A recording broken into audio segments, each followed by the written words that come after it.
universe, perpetually calling us to journey closer to the sound of beauty, inviting all the tears we feel about loss and ugliness to cascade on the floor beneath us, like a great sadness loosened, like remnants leading us to a mysterious threshold, one that we rarely think about crossing over.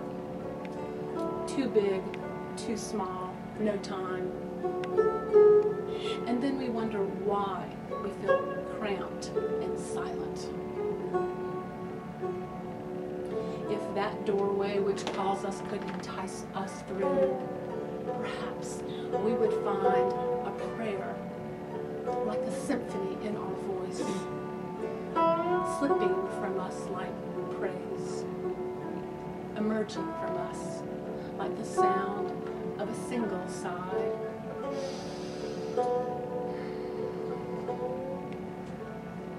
For all that beauty which we have walked into and become.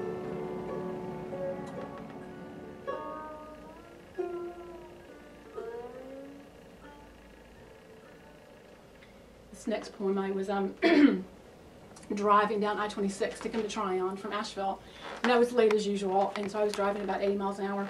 And a poem started to drop in like a missile. You know, as artists, we all know that experience when the muse, you know, decides she's going to come and visit. And I did not have time to, you know, write this poem down. It was my first time for the poetry muse to actually, you know, visit me like that. And there's this great Hafez poem where he's in the bathtub. And a poem comes in, and he says to the poem, "Oh, not now. Can't you see I'm busy?" And the poem says, "Oh, Hafez, you promised to help out." So he gets out of the bathtub and writes the poem down. And so I'm driving down I-26 thinking, oh, it's one of those Hafez in the bathtub moments. I have to figure out how to write this poem down. So being a good, you know, woman, I'm thinking, well, I'll just write it in my day runner while I'm driving, because I can multitask. And so I'm thinking, okay, no, not a good idea. So then I'm trying, you know, thinking I could just pull over on the interstate and write it down there. So I decide to try and memorize it on the spot while I'm driving, so I can get to a rest stop. You know, I'm thinking to myself, well, I'll just hold it till I can get to a rest stop. Like, you know, like you have to go to the bathroom and you say to a 5-year-old, just hold it to get to a rest stop. So I'm trying to hold this poem, and I finally get to that lovely little rest stop just outside of Asheville on the way down here, and I pull in. It was an early April day, and you know, spring green was up and the dogwood trees were blooming, and there was a grandfather outside playing with his grandchildren. It was one of those just, you know, perfect moments. So I whip out something to write on, and I write it down as fast as I can, and I look at the poem I've written, and I look at it again, and I look at it again, and it starts out, "I have fallen in love with the world." And I'm thinking, I don't think so.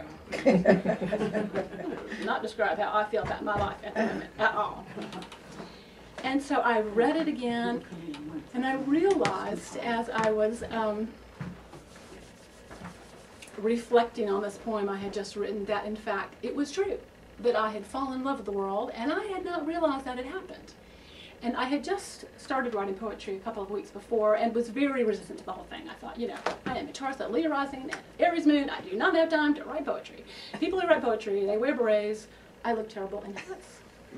They don't have jobs. I have a mortgage. You know, I just kind of wrote the whole thing out of my equation. And so when I read this poem and I realized it had the power to tell me what I was feeling when I didn't even know what I was feeling, I was like, okay, sold on poetry. So this is the moment when I decided, yes, I would do this. And it's called "I Have Fallen in Love with the World."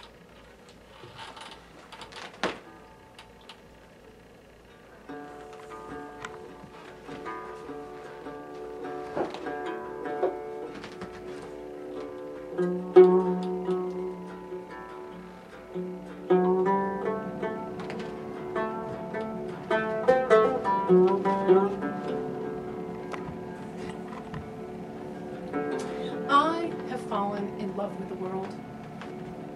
I'm not exactly sure when it happened. It wasn't on the first date. It wasn't even on the 10,000th. first, we had to become friends. That in itself took some doing. Then I noticed some giddiness present between us. Oh no, I thought, passing it off to something I drank. Then, one morning, I rolled over and asked, when did my heart break open to this world? And how can I fit everyone into the church?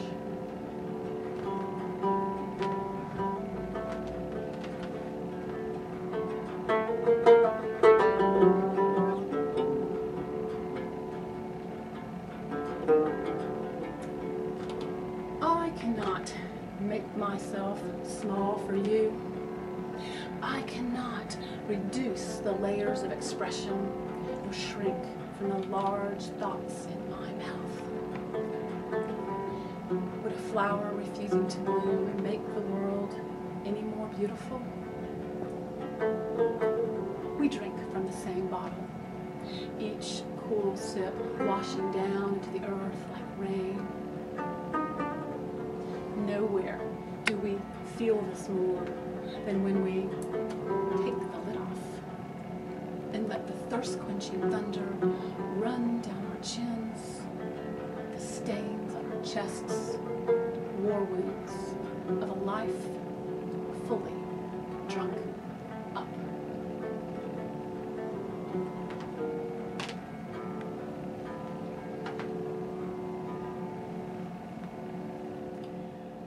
Sometimes the body says, I am a hollow reed.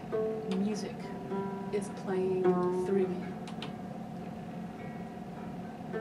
Sometimes the body says, I am a gnarled rag in need of amorous cleansing. Sometimes grounded, strong river rock.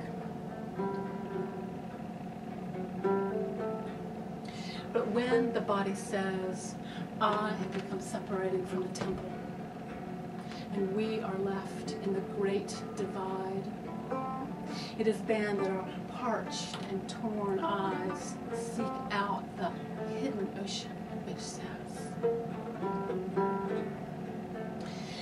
let water fill the chasm and become a pool once more.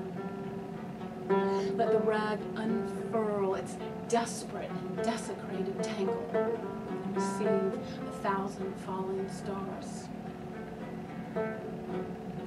Let music have its way again and absorb the fragrance of love. Ear to sky, knees to ground, head to stone, hand to heart. We bow to that eternal one who stands like a guardian over what we abandon daily.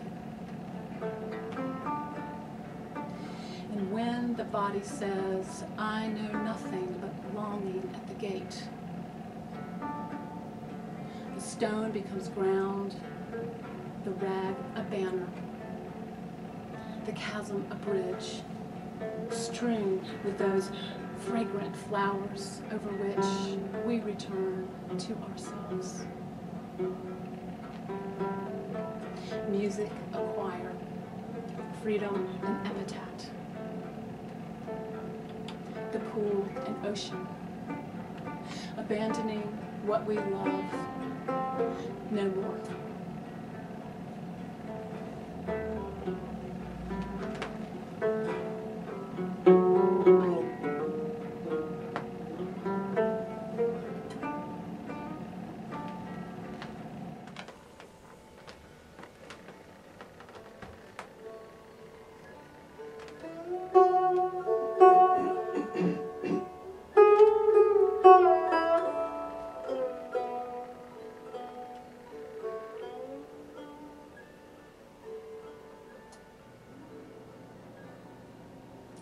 My life so far has been like trying to put a very large love through a pinhole. I have tried to make myself small enough to fit into this world, but finally the shell has ripped into and the shrine of my being has emerged. We are guided home on an invisible thread. One day the distance between ourselves and the whole simply disappears. And then the love fits perfectly. There is so much work to do in this world when we could simply choose to be ecstatically happy. To take rocks and driftwood and build an altar to all that is good inside of us. And to set our one shining life on fire.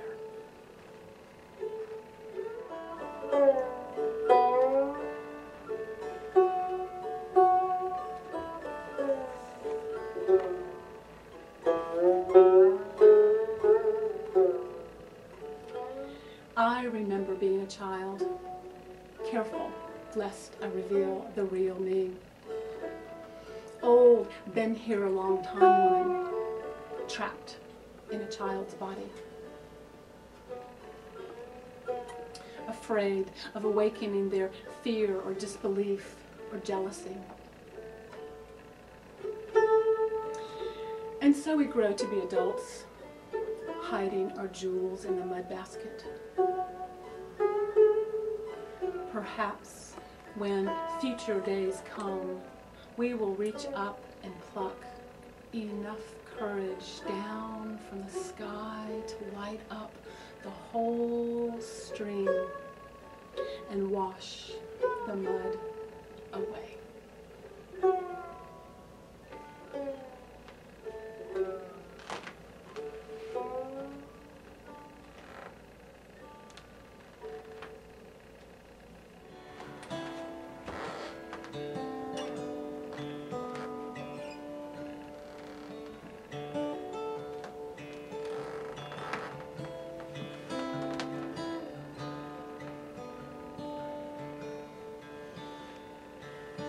I am a gatekeeper.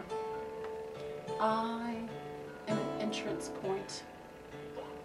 I am a huge water-filled urn reflecting power back into the world. I am the gray-blue mountains joyfully sitting among members of the landscape. I am a spring green tendril feeling with delight the roots beneath me.